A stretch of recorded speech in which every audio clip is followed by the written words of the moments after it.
korban sempat terjatuh, kemudian dijambak, kemudian seperti kejang-kejang lagi. Berangkat dari situ kami melakukan penyelidikan terhadap siapa korban dan siapa pelaku. Kemudian kami juga di backup oleh Ditkrim Polda Jawa Barat mengidentifikasi korban, kemudian mengidentifikasi pelaku. Kemudian kami tim tadi bergerak ke wilayah Cianjur karena setelah kami identifikasi pelaku sempat melarikan diri ke wilayah Cianjur. Nah, hasil wawancara sementara atau interogasi sementara bahwa pelaku mengakui sempat mengenai korban, di mana motif awal adalah sempat senggolan sepeda motor. Jadi setelah senggolan kemudian pelaku mendahului menghentikan korban. Saat itu korban sempat minta maaf sebenarnya kepada pelaku. Namun pelaku sempat emosi melakukan penganiayaan atau memukul korban sehingga korban terjatuh. Kemudian saat ini pelaku sudah kita amankan dan kita akan melakukan pendalaman terkait motif dan lain-lain. Untuk pasal yang dijerat untuk sementara? Untuk sementara kita kenakan pasal 351 KUH pidana.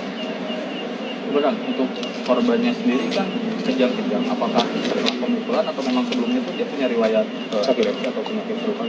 Nah ini kan korban setelah kejadian ini kita kan sempat kesulitan ya, mencari tahu siapa sebenarnya korban ini. Nah, kami sempat ke sana kemari ke TKP kemudian mencari korban, ini nggak ketemu. Alhamdulillah tadi malam kita baru mengetahui atau sore tadi mengetahui ternyata korban adalah warga Tasikmalaya yang memang bekerja di Cimahi. Nah, berangkat dari situ kita komunikasi, kemudian untuk terkait yang kejang-kejangnya itu nanti kita akan mengecek dengan dokter kita apakah memang kejang-kejangnya itu karena pukulan atau karena memang ada riwayat sakit. Ya, kita akan melakukan pendalaman terkait hal itu. Yang jelas korban sempat dipukul oleh pelaku. Ini dibenarkan oleh saksi yang di TKP yang sudah berhasil kami identifikasi, termasuk pelaku juga ini sudah mengakui bahwa sempat memukul korban. Alhamdulillah rekan-rekan ini nggak sampai 24 jam ya. Sudah kita ungkap tadi siang, kita tangkap di wilayah Cianjur. Jadi kejadiannya itu siang, kita baru tahu malam, kemudian langsung bergerak. Tadi siang kita amankan di wilayah Cianjur. Memang kita agak lama ke Cimahinya karena tadi sempat mencari barang bukti motor yang digunakan oleh pelaku. Korban mau mudik kan? Memanipulasi pelaku ini.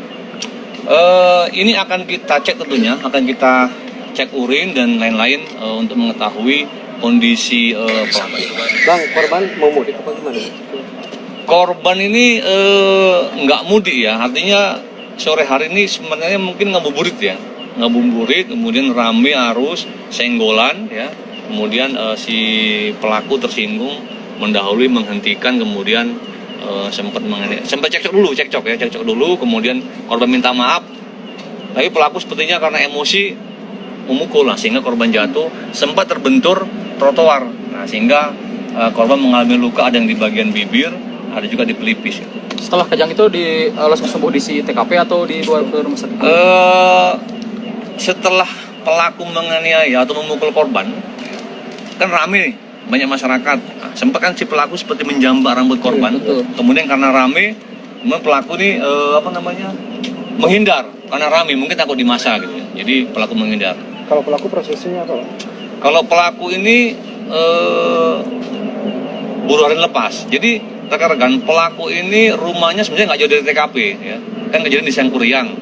Pelaku tinggal di Cepageran. Gitu. Maka kita awalnya memang sulit mencari tahu tentang korban ya. Korban sekarang ada di sini, benar lagi diminta keterangan.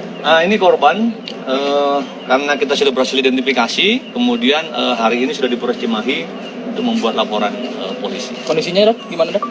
Kalau kita lihat ada beberapa luka ya, maksudnya tadi ada seperti memar di bibir dan di pelipis.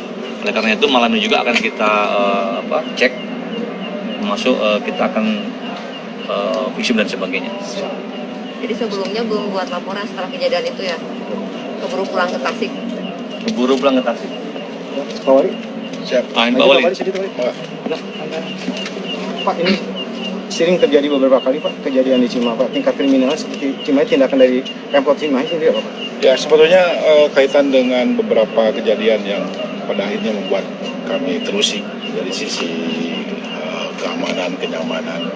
Kami berusaha untuk menggerakkan potensi yang ada, entah itu yang berkaitan dengan apa yang ada di pemerintah kota ataupun coba kita mendorong masyarakat untuk juga sama-sama menjaga kondusivitas kota ini. Alhamdulillah kami kalau dilihat dari pengamanan lingkungan sebelumnya kita sudah banyak melakukan berbagai hal yang mudah-mudahan itu bisa berkontribusi untuk menciptakan situasi yang kondusif. Dengan adanya cekcokan di pinggir jalan kan itu tidak dipungkiri terjadi pada saat mudik ini karena arus kendaraan. Nah, mungkin ada himbauan kepada Ya himbauan barangkali dalam suasana seperti ini saya mohon semua pihak untuk bisa bersabar, untuk bisa menahan diri. Sudah pasti kita dalam kondisi yang sibuk, setiap orang juga sekarang mungkin lebih banyak keluar, apalagi juga ada yang mudik. Ya saya minta untuk ya tadi bagaimana kita mengedepankan toleransi. Semua orang pada dasarnya ingin hidup nyaman, tapi jangan sampai juga gara-gara sepele kemudian bisa menimbulkan hal yang kita tidak inginkan.